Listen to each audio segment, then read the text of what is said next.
It was one of those late afternoons when the city starts to hum differently. Not quieter, just more thoughtful. The kind of light that softens the edges of buildings and makes even the noise feel like the part of a larger rhythm. I was sitting at the corner table of a small cafe downtown, one of those places where lawyers, students, and dreamers all blend into the same background music. I didn't come there to learn anything. I just came to breathe. But the universe has this strange way of slipping lessons into ordinary moments. At the table next to me sat two men, one in a suit too big for him, the other in a suit too sharp. I guessed immediately client and lawyer. The younger one looked desperate. His fingers wouldn't stop tapping the wooden table. The lawyer sat back, calm, eyes half closed, like a man who'd already rehearsed a dozen possible outcomes. I couldn't help but listen, not because I was nosy, but because their words felt heavy. The young man was saying something about the case, about people turning against him, about the press twisting stories. His voice cracked, somewhere between fear and exhaustion. The lawyer didn't even interrupt. He didn't even blink.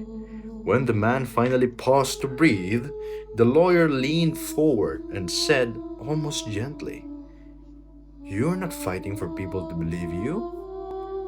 You are fighting for the right to be heard." That line hit me harder than I expected. It was simple, but it cracked open something in me. Because that's what the losing side really wants. Not necessarily to win, but to matter. After they left, I stayed at the cafe for another hour, just thinking. The smell of coffee, the rhythm of people walking past, the echo of that single sentence. That's when I realized maybe the losing side isn't the weaker side at all. Maybe it's just the side that hasn't learned how to turn pain into a language yet. I've seen it over and over in street debates, in classrooms, and family dinners that turn into verbal battlegrounds. The ones who shout the loudest usually have the weakest grounds, but the ones who carry silence like a blade, they're the ones who change the air. When I first started studying persuasion, I thought winning was about having the sharpest logic or the best words. I thought the goal was to dominate the room.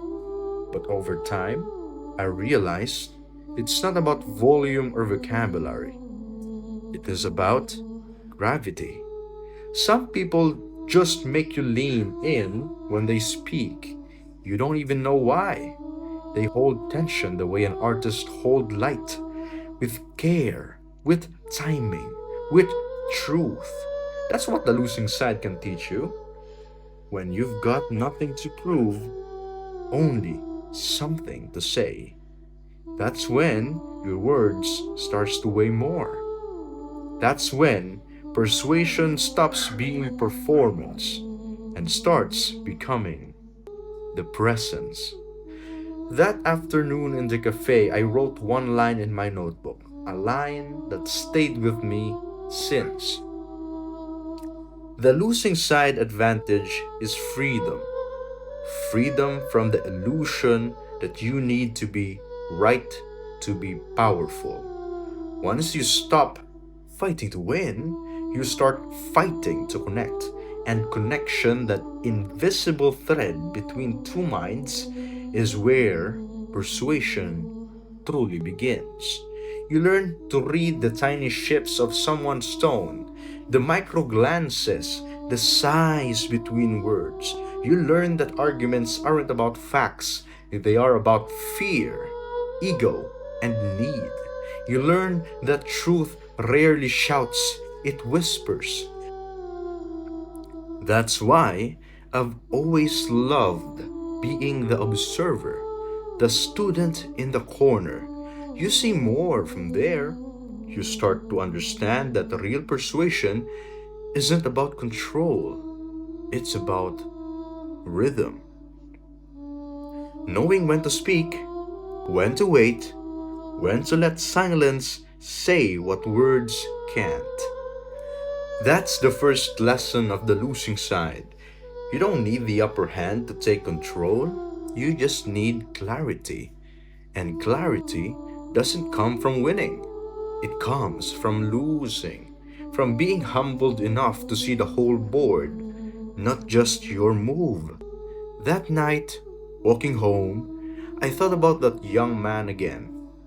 How fear had made him small, how hope had almost left him. But then I remembered the look on that lawyer's face. Not pity, not arrogance, just knowing. He'd seen this before. He understood something the rest of us forget, that every losing case, every losing argument, holds the seed of transformation. You just have to stop panicking long enough to see where it is. That's when I smiled. Because for the first time, I realized I didn't want to be the one who always wins.